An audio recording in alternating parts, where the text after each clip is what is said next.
Eu não sei se vocês sabem, mas existe algo chamado embotamento emocional, que o que é o embotamento emocional? É quando a pessoa, ela camufla suas emoções. Ela tem aquela emoção, porém aquela emoção ela está tipo que camuflada, né? Ela não deixa transparecer. Ela não deixa a pessoa saber realmente o que ela está assim a sentir. Ela parece que ela não consegue, é aquela pessoa que ela não sabe trabalhar, ela não conhece, não sabe como, né, trabalhar no seu lado negativo, nas emoções, né, no lado mal, vamos dizer assim. Não é bem mal, a emoção parte negativa, né, porque nós somos feitos de corpo, alma e espírito, vivemos através da fé em Cristo, porque somos cristãos, mas nós temos emoções. Nós temos emoções. Quem aqui nunca sentiu raiva? Hã? Quem nunca sentiu tristeza? Então, existem emoções que muitas vezes a pessoa tem e ela não sabe lidar com aquilo ali. E aquilo acaba virando um desequilíbrio, né? Já viu quando a raiva sobe na cabeça? O que acontece quando a pessoa, né? E nós temos presenciado muito isso, né, nesses últimos dias, porque a humanidade ela tem vivido extremamente de forma emotiva. A humanidade não vive pela fé, ela é guiada, ela é impulsionada pelas emoções, né? E por causa dessas emoções muito acirrada, aflorada, você vê que famílias estão sendo destruídas, casamentos, né? Empresas, a pessoa não saber lidar com as suas emoções. Mas na Bíblia, você vê que Deus tudo Ele nos ensina, o Espírito Santo Ele tudo nos ensina. E hoje nós vamos estar falando um pouquinho sobre a raiva, amém? Quem não se ira facilmente, né? Quem não se ira facilmente é melhor do que o homem valente. Provérbios 16, 32. Então veja bem, quem não se ira facilmente é melhor do que o quê? O homem valente. Você olha para uma pessoa valente, né? Aquela pessoa brigona, aquela pessoa que sai na frente, que faz o barraco, parece que aquela pessoa é muito forte, né? E existem pessoas que até admiram o forte, pessoas assim, porque elas não conseguem expressar essa emotividade, né? Não consegue expressar essa emotividade. Então a pessoa, o que ela faz? Ela acaba até admirando a outra. Pô, fulano é do barraco, fulano arrebenta. Não, ela é assim mesmo, ela chega, fala, ela discute e tal. Então tem pessoas que até admiram isso, né? E até queriam ser desse jeito, mas o que a Bíblia fala sobre isso? A Bíblia diz que quem não se ira facilmente é melhor do que o valente, né? Então veja bem, a Bíblia não admira o brigão, o encrenqueiro, o forte, né? Ou o que se acha forte. Vamos continuar. Devemos aprender a controlar as nossas emoções. É impossível, em um dado momento da vida, não sentirmos raiva, não termos sentido raiva de alguma coisa ou de alguma situação ou de alguém. Todo mundo sente raiva, afinal, ela existe. O problema é quando damos vazão ao desequilíbrio, quando a pessoa não consegue se dominar. A raiva faz a pessoa perder a cabeça, né? E quando a pessoa está de cabeça quente, ela costuma dizer ou fazer coisas de que se arrepende depois. Quem é que você já fez algo com raiva e depois você se arrependeu? Não é? Às vezes a pessoa com a cabeça quente, a esposa vai brigar com o marido e o marido vice-versa, e daí eles começam a falar coisas um para o outro, que às vezes era melhor ter dado até um soco, né, do que aquelas determinadas palavras. Tem gente que fala assim, poxa, era melhor ter levado um tapa na cara do que ter escutado isso, né? Porque a pessoa sobe aquela raiva e ela fala coisas e ela age, né, com atitudes de violência, coisas que o Espírito Santo não se não se agrada. Aí diz assim, o raciocínio o guardará e o discernimento o protegerá. Então veja, em Provérbios 2:11 fala que nós temos que raciocinar, nós temos que pensar antes de agir. Nós não podemos dar vazão às emoções. Viu a necessidade de buscarmos o Espírito Santo? É Ele que nos dá esse domínio para que nós venhamos a nos dominar e pensar, raciocinar, né? E ter o discernimento, né? O raciocínio guardará e o discernimento protegerá. Quantas pessoas, de repente, até no trânsito, né? Não raciocinaram, elas não tiveram discernimento naquele momento, deixaram a raiva falar mais alto e depois o que aconteceu? Acabaram sendo mortas ali mesmo, por causa daquela raiva, daquela briga, daquela violência. Aí diz assim, aprenda a controlar a raiva antes que ela controle você. Algumas pessoas acham que explodir de raiva é uma forma de mostrar que é forte, mas é um grande sinal de fraqueza, tá? Porque o forte mesmo é aquele que se domina. É fácil você se dominar? Então você precisa sacrificar o seu eu, aquela vontade, para você poder não brigar, não se atracar, não discutir, não é? Então isso é ser forte. Meu pai sempre falava, o forte é o mais educado. Não é o que bate, o que briga, o que xinga. E meu pai não era nem cristão na época. Mas lá em casa todo mundo era do barraco. Todo mundo era do barraco. Não tinha um dia que o negócio não terminava em pizza. Entendeu? Então vamos lá. E diz assim, ó. Para se controlar a raiva, é preciso procurar saber todos os fatos antes de agir. Aí a Bíblia diz assim, ó, lá em Provérbios 19:11. A perspicácia do homem faz com que ele não se ire facilmente, né? Então, quer dizer, o homem que realmente é esperto, é inteligente, vivo, ele se domina, ele se controla, ele vê além, ele é prudente. Ele vê que se ele falar determinadas palavras, agir de determinada maneira, mau modo, aquilo ali vai dar uma confusão. Então ele é aquele que tira o pé do mal. Não é o ditado? Quando um não quer dois, não briga. Aí diz assim, é importante ouvir o que a outra pessoa tem a dizer. Isso pode nos ajudar a entender melhor a situação e nos acalmar. Eu acho que eu já até falei para vocês aqui, uma certa vez, quando eu estava grávida, não sei, com 8 meses de barriga, eu trabalhava no caixa da padaria do supermercado, do Hiper Rainha. E ali, ao mesmo tempo que eu trabalhava no caixa, às vezes eu me levantava um pouco, porque a barriga era muito grande, então eu acabava também ajudando a atender no balcão. E teve uma senhora que chegou, né, e ela começou a me xingar do nada, porque eu estava sentada no caixa, ela estava parada ali para ser atendida. Mas por que eu não levantei para atendê-la?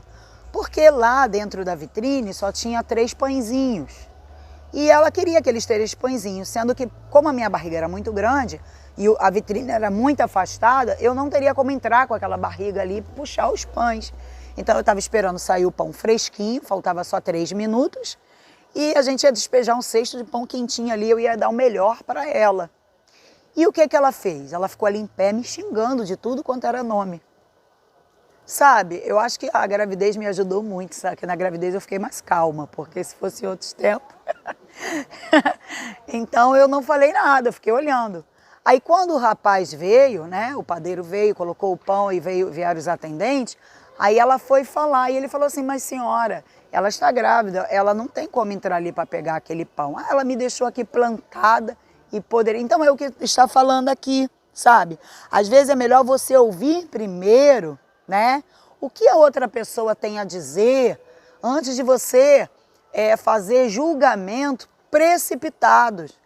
É melhor você ouvir primeiro a pessoa, conversar, conhecer, do que você julgar aquela pessoa, do que você atirar pedras, do que você se irar, porque a pessoa, às vezes, ela vai maquinando ou vai imaginando coisas na cabeça dela a respeito de uma situação ou a respeito de uma outra pessoa, então ela vai de tal forma ali, né?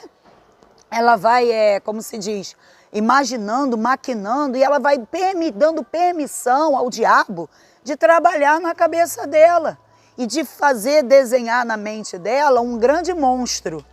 E a partir do momento que tem esse grande monstro dentro dela, que se cria esse grande monstro, daí começam as guerras, daí começam-se as brigas, as confusões. Porque a pessoa começa a imaginar, e eu também já fui assim, nas minhas crises de ciúme, quando meu marido não chegava em casa no horário que eu achava que ele tinha que chegar, né? E eu cronometrava tudo ali, tintim por tintim, quando ele chegava eu não deixava nem ele falar, né? Eu não tinha sabedoria nenhuma, eu já explodia e já partia para cima e já jogava tudo em cima. Por quê? Além da falta de sabedoria, eu deixava a raiva me dominar, entende? Então nós não podemos permitir que a raiva venha nos dominar. A pessoa que ela começa uma briga é como abrir uma comporta, quer dizer, é como você está aí abrindo uma porta de coisas que vão cair sobre você e que depois não tem como consertar, não tem como endireitar, tá? Aí diz assim, para a pessoa se retirar antes de estourar o que? Retire-se antes de começar a confusão. Então, sábio é aquele que tira o seu pé daquilo que é mal. Então, nós temos que ter essa sabedoria de tirar os nossos pés antes de começar a guerra, antes de começar a briga. Se você está vendo que vai começar a briga, e você pode evitar no que depende de você, como a Bíblia fala, no que depender de vós, tendes paz com todos, então tira o pé do mal. Saia com educação, saia até de perto, tá? Evita. Por quê? Porque olha como está o mundo hoje. Dentro do supermercado, você vai fazer compra, se você pisa no pé de alguém, esbarra no carrinho de alguém, a pessoa te agride, né? Então nós temos que evitar. Aí diz assim, tem um ditado que diz que quando um não quer, dois não briga. A raiva te torna menor, enquanto o perdão te faz crescer além do que você era. Forte isso, né? Você vê, realmente, a raiva faz a pessoa perder a razão. A pessoa com sentimento de raiva, quando ela dá aquele ênfase, né? A ira, a raiva, a explosão de cólera, ela bate, ela briga. Quantas pessoas em meio a uma confusão, sangue quente, não foi lá, não pegou uma arma e tirou a vida de alguém? Né? Não, mas tem gente que é assim, eu falo mesmo, não gostou, coma menos. Mas aqui está dizendo o quê? Que a raiva te faz menor, enquanto o perdão te faz crescer além do que você era. Amém? Aí diz assim, a raiva positiva é equilibrada, racional, motivadora para mudanças. Vem de uma revolta que faz a pessoa querer mudar a sua própria natureza e a sua condição. O que seria essa raiva equilibrada? Seria a revolta contra as injustiças, contra o pecado, contra aquilo que é a velha natureza. Poxa, eu sei que eu sou assim. Vamos dar o exemplo de Jacó, já que nós estamos vivendo no Val de Jaboque. Jacó, ele sabia quem ele era. O nome Jacó quer dizer trapaceiro, enganador, né? Então Jacó sabia quem ele era, mas ele tinha raiva daquela situação. Ou seja, ele tinha revolta contra aquela situação. E isso fez ele lutar com o anjo para querer uma nova natureza. Imagina, a pessoa que vive na pobreza, com a casa caindo na cabeça, ela pode sentir raiva daquela situação? Deve. É uma raiva positiva. A gente pode sentir raiva e se revoltar contra aquela situação de viver na miséria, de não ter um trabalho, de comer mal, de vestir mal, não é? A gente tem que se revoltar, a gente não pode ser pacífico em relação à miséria, porque a miséria não é de Deus. A Bíblia não diz que Deus, né, ele é miserável.